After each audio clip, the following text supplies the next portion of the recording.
4 साल के बाद पाकिस्तान ने किसी टीम को व्हाइट वॉश किया है T20 के अंदर। जी हां, 3-0 पाकिस्तान ने बांग्लादेश को किया। Last time against West Indies हमने 2021-22 की जो सीरीज थी उसके अंदर 3-0 की विक्ट्री हासिल की थी। शानदार किस्म की विक्ट्री आई है, अच्छी कप्तानी की है सलमान अली आगा ने, और पाकिस्तान ने जिस इंटेंट के साथ खेला है पूरी दुनिया ने देखी है। और सबसे जो अच्छी चीज थी ना, आज से मैं बात करूं इस मैच की, जिस तरीके से बांग्लादेश ने बैटिंग स्टार्ट की थी, मैं क्या कोई भी देख रहा है उसको लग रहा होगा 220 230 तो ये आराम से करेंगे, लेकिन पाकिस्तान के फास्ट बॉलर्स ने, पाकिस्तान के स्पिनर्स ने जिस तरीके से लास्ट 5 ओवर्स में बॉलिंग की है, सिर्फ और सिर्फ 46 रन हमको पड़े। कहां पे वो 15 ओवरों के अंदर 160 के करीब थे और वो सिर्फ और सिर्फ कितने रन कर सके, 200 भी ना कर सके। यहां पे पाकिस्तान ने आउटस्टैंडिंग किस्म की बॉलिंग की, जिसकी वजह से मोमेंटम हमारे साथ था। फिर जिस तरीके से बल्लेबाजी की, साइम अयूब ने पहली बॉल पे छक्का मार के बता दिया कि आज साइम का दिन है। और साइम ने जो फिर किया हाल, वो तो पूरी दुनिया ने देखा है ना, पूरी दुनिया जानती कि साइम ने किया तो किया क्या। लेकिन जितनी तारीफें की जाए उतनी कम है मोहम्मद हारिस की। मोहम्मद हारिस, मैं आपको बता रहा हूं, पहले बाबर की ओपनिंग पोजीशन चली गई थी, बड़ा मुश्किल है उसके लिए एज एन ओपनर आना। अब मैं इतना बता दूं, बाबर के लिए 1 डाउन के ऊपर आना भी बहुत ज्यादा मुश्किल होगा, क्योंकि जो 1 डाउन की पोजीशन है ना, वो मोहम्मद हारिस ने अर्न की है। आज जो उसने इनिंग्स की है, अपने करियर का बेस्ट स्कोर उसने स्कोर किया है। और जिस स्ट्राइक रेट से उसने खेला है, जिस तरह की उसने इंटेंट दिखाई है, आते साथ ही उसने अटैकिंग क्रिकेट खेली। मोर देन 200 के स्ट्राइक रेट से उसने 50 किया। उसके बाद जिस तरीके से उसने मैच को लेके चला, जो उसने शानदार बल्लेबाजी की है, one of the career best innings करके मेड इन 50, मेड इन जिसको कहते हैं ना, इनिंग्स खेल के दिल जीत लिया है। और फिर आपको पता ही है, साइम अयूब अनलकीली आउट हो गए, लेकिन हसन नवाज ने तो तबाही मचाई हुई है, वो तो रुकने का नाम ही नहीं ले रहे। आगा की कप्तानी क्यों अच्छी रही है? आगा की कप्तानी इसलिए अच्छी रही क्योंकि सलमान अली आगा सिचुएशन के लिहाज से बैटिंग ऑर्डर चलाता है। चाहता तो खुद भी आ सकता था, खुद नहीं आया। उसको पता था मैच जीतना, उसने हसन नवाज को भेजा, हसन नवाज ऊपर आया, उसने मार मार के मैच को खत्म करके रख दिया। तो ये बड़ी इंपॉर्टेंट चीजें होती हैं। ये हमने बाकी जो अपने कप्तान थे उनके अंदर ये चीज हमने कमी नजर आई है। लेकिन ये पहली सीरीज है, अभी हम आसमान पे नहीं चढ़ सकते। 3-0 बड़ी आउटस्टैंडिंग विक्ट्री है, तारीफ बनती है, हर इंडिविजुअल की तारीफ बनती है जिन्होंने पाकिस्तान को रिप्रेजेंट किया है। लेकिन हमें यह भी देखना है कि ये वेस्ट इंडीज के अगेंस्ट हम लास्ट टाइम व्हाइट वॉश किया था, बांग्लादेश के अगेंस्ट हमने अब व्हाइट वॉश किया है।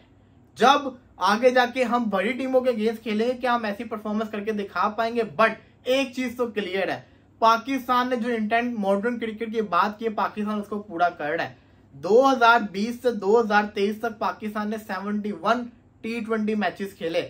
उन 71 मैचेस के अंदर पाकिस्तान ने सिर्फ 2 दफा 60+ पावर प्ले के अंदर किया।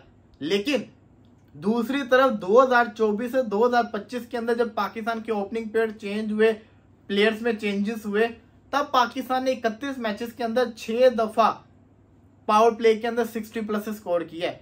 तो ये डिफरेंस आपको नजर आ रहा है अटैकिंग क्रिकेट का। और देखिए, मैं अगर मुझसे पूछेंगे ना, इस सीरीज के अंदर मोहम्मद हारिस ने बड़ी शानदार बल्लेबाजी की है। वो क्यों? 1 डाउन की पोजीशन बड़ी क्रूशियल होती है। 1 डाउन की पोजीशन आपकी गेम बनाती भी है, आपकी गेम खराब भी करती है। अगर यहां पे आके आप स्लो खेलो या जल्दी आउट हो जाओ तो आपकी टीम की बैकबोन टूट जाती है। मोहम्मद हारिस लकी भी रहे, शानदार बल्लेबाजी की है, और 1 डाउन की पोजीशन के ऊपर जिस तरीके से उसने बल्लेबाजी की है ना, आउटस्टैंडिंग। उसने दिखाया कि नहीं भाई साहब, यहाँ पे हम जिसको कहते हैं ना, उसने विकेट की परवाह नहीं, उसने मारना शुरू किया है। और जब आप मारते हो तो फिर आप ऐसी परफॉर्मेंस करके दिखाते हो कि फिर पूरी दुनिया देखते हो। और आज उसकी बड़ी शानदार किस्म की बल्लेबाजी थी, मजा आया देखने का। आउटस्टैंडिंग किस्म की बल्लेबाजी वो करके गया है। और जो उसका स्ट्राइक रेट था ना, ये मैटर करता होता है, ये मैटर करता होता है। जितने उसने छक्के मारे हैं ये भी है। अगर बात करें सीरीज की, तो हसन अली हमारे लिए सबसे बड़ी जो खुशाइन बात है कि वापस बैक इन फॉर्म आ गया। अब अक्सर लोग कहते हैं यार आप बाबर रिजवान को सपोर्ट करते हो, आगा से जिसको कहते हैं ना चिड़ खाड़े हो, ये वो। मेरी एक बात याद रखना, मैं अभी जिसको कहते हैं ना बड़ा सोच समझ के बोल रहा हूं इस सीरीज के अंदर, वो इसलिए क्योंकि हमेशा हम जल्दबाजी कर देते हैं। अभी जो लोग ये कह रहे हैं आगा इज द बेस्ट कैप्टन, आगा ये वो, इस सीरीज में उसने बहुत अच्छी कप्तानी की, उसकी तारीफ बनती है, दिल से बनती है। लेकिन अगर आप अभी हर प्लेयर को ऊपर चढ़ाएंगे ना, फिर बताऊं क्या होगा, आगे जाके जब आगा हारेगा ना, जो लोग अभी उसको सर पे चढ़ा रहे हैं वही लोग उसका जीना हराम कर देंगे, वही लोग उसके पीछे पड़ जाएंगे, वही लोग ऐसी हरकतें करेंगे कि आगा को मेंटली टॉर्चर करने लग जाएंगे। मैं आपको सच्ची बता रहा हूं, ये होता है पाकिस्तान के अंदर। सीरीज जीतते हैं तो हर एक की तारीफ होती है, जहां पे एक दफा हारे तो फिर उन प्लेयर्स का बहुत बुरा हाल किया जाता है। और मैं आपको बता रहा हूं, इन फ्यूचर अगर ऐसा हुआ ना, जितने भी लोग हैं ना, इन सबके आप नाम याद कर लें जो भी बड़ी तारीफें कर रहे हैं, यही बुराइयां करेंगे, यही नुक्स निकालेंगे, लेकिन तब मैं इनके साथ खड़ा होगा, तब मैं इनको सपोर्ट करूंगा, तब मैं हर प्लेयर को उस वक्त सपोर्ट करूंगा जिसको ये लोग अभी सपोर्ट कर रहे हैं, और बाद में बुरे टाइम के ऊपर आके इनके अगेंस्ट हो जाएंगे। हम जिसको कहते हैं थोड़े अलग टाइप के हैं। लेकिन जो पाकिस्तान ने विक्ट्री हासिल की है, देखिए 196 का जो चेस था ना, वो इस विकेट के ऊपर इजी ही था। मैंने आपको पहले ही बता दिया था कि पाकिस्तान 250 भी चेस करने जाता है तो पाकिस्तान चेस करेगा। बांग्लादेश ने बड़ी गंदी बैटिंग की और पाकिस्तान ने बॉलिंग बड़ी अच्छी की है। इतना सीधा विकेट था, यहाँ पे रन्स नहीं करने से, कहाँ रन्स करने थे भाई साहब, यही तो जगह थी रन्स करने की। बांग्लादेश से यहाँ भी नहीं रन्स हुए तो बंदा इनका करे तो करे क्या। यही तो सबसे मैटर चीज करती होती है, सबसे ज्यादा इंपॉर्टेंट चीज ही ये होती है कि बांग्लादेश को यहाँ पे परफॉर्म करके दिखाना चाहिए था, और विकेट क्या चाहिए था आपको। लेकिन जिस तरीके से पाकिस्तान ने चेस किया, पाकिस्तान तो चेस भी ऐसे कर रहा है जैसे 220-230 चेस कर रहा हो, तो यहाँ पे पाकिस्तान की तारीफ बनती है। सेंसेशनल बल्लेबाजी की है, सेंसेशनल बॉलिंग भी की है और बैटिंग भी। बॉलिंग तो बहुत ही अच्छी की है, क्योंकि एक टाइम पे लग रहा था कि बहुत मार पड़ जाएगी, कंट्रोल कर लिया। और फिर बैटिंग जिस तरीके से की है, गुड चीज ये है कि साइम अयूब वापस फॉर्म के अंदर आ गया। साइम ने जितने भी छक्के मारे हैं ना, हुए सारे क्राउड के अंदर क्या आउटस्टैंडिंग किस्म की उसने हिटिंग की है, दिल जीता साइम अयूब ने। तो तारीफ हर बंदे की बनती है, दिल से तारीफ बनती है, बहुत अच्छा खेला है। और फिर हारिस की तो जितनी भी तारीफें की जाए कम है, आउटस्टैंडिंग किस्म की परफॉर्मेंस करके दिखाया है। हसन नवाज आज आउट हो गया था लेकिन खेला वो भी बड़ा अच्छा है, माइंड ब्लोइंग परफॉर्मेंस करके दिखाई है। उनका मेमन बड़ा अच्छा, इमोन बड़ा अच्छा खेल के गया है, उसने भी 66 मारा। अगर वो खड़ा रहता तो और ज्यादा भी रन हो सकते थे। उनका जाकिर अली एंड में बड़ा स्लो हो गया, वहां पे रन उनके मिस हो गए, लेकिन उन्होंने भी अपने लिहाज से तो बांग्लादेश के करियर का ये बेस्ट स्कोर था।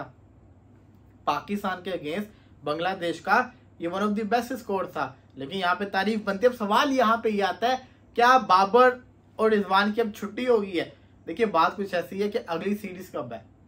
अब पाकिस्तान की जो खबरें आ रही हैं, वो पाकिस्तान 20 जुलाई को बांग्लादेश के साथ ही सीरीज करेगा, जो कि FTP में नहीं था। पाकिस्तान की अगली सीरीज 31 जुलाई को वेस्ट इंडीज के साथ है। पाकिस्तान 2 महीने के लिए फ्री है, लेकिन पाकिस्तान बांग्लादेश के साथ सीरीज रख रहा है। 20 जुलाई को पहला मैच होगा, 22 को दूसरा, 24 को तीसरा। तो अगली सीरीज ही बांग्लादेश के साथ बांग्लादेश के अंदर होगी। तो इस लिहाज से अगर देखा जाए तो फिर पाकिस्तान के पास बड़ा लंबा गैप आ गया है। तो मेरा नहीं ख्याल कि बाबर आजम की अभी T20 में वापसी होती नजर आ रही है। अभी T20 वर्ल्ड कप में बड़ा टाइम है, यही टीम्स खेलती रहेंगी। हाँ, जब फ्यूचर में जाके अगर हम कोई बहुत बुरी तरीके से सीरीज हारना शुरू हुए और बाबर की डोमेस्टिक के अंदर परफॉर्मेंस अच्छी रह रही हुई, तो फिर हो सकता है। लेकिन अब तो बात कुछ ऐसी, ना पाकिस्तान के ODI नजर आ रहे हैं, ना पाकिस्तान के टेस्ट मैचेस नजर आ रहे हैं। तो लंबे ब्रेक के ऊपर ही बाबर और रिजवान और शाहीन जा चुके हुए हैं। अगर शाहीन की बात करें, आप शाहीन को वापस ला सकते हैं, लेकिन समझ से बाहर है कैसे लेकर आएंगे। ये लोग जो टीम बना के बैठे हुए हैं, इसमें तो अभी किसी की एंट्री होती नजर नहीं आ रही। एक प्लेयर ऐसा है जिसको जबरदस्ती खिलाया जा रहा है, पर्ची मैं उसको कहता होता हूँ, उसको अगर टीम से निकाल देना ये लोग, खुशदिल शाह को, तो इरफान खान नियाजी की जगह बन जाए, तो ये बड़ा अच्छा काम होगा। बाकी शानदार किस्म की परफॉर्मेंस करके दिखाई है। मोहम्मद हारिस ने दिल खुश किया है, तारीफ बनती है। आज तो उसने बाबर को वापस फॉलो भी कर ली है, और आज तो कहता है ना, उसने अपने करियर की बेस्ट इनिंग्स भी खेलती है। तो मुबारकबाद हो मोहम्मद हारिस को भी। लेट्स सी, देखते हैं क्या बनेगा। 3-0 पाकिस्तान ने विक्ट्री हासिल की, one of the best victory Pakistan की इतने सालों के अंदर रही है। मुबारकबाद हो पाकिस्तान को, कांग्रेचुलेशंस पाकिस्तान क्रिकेट टीम।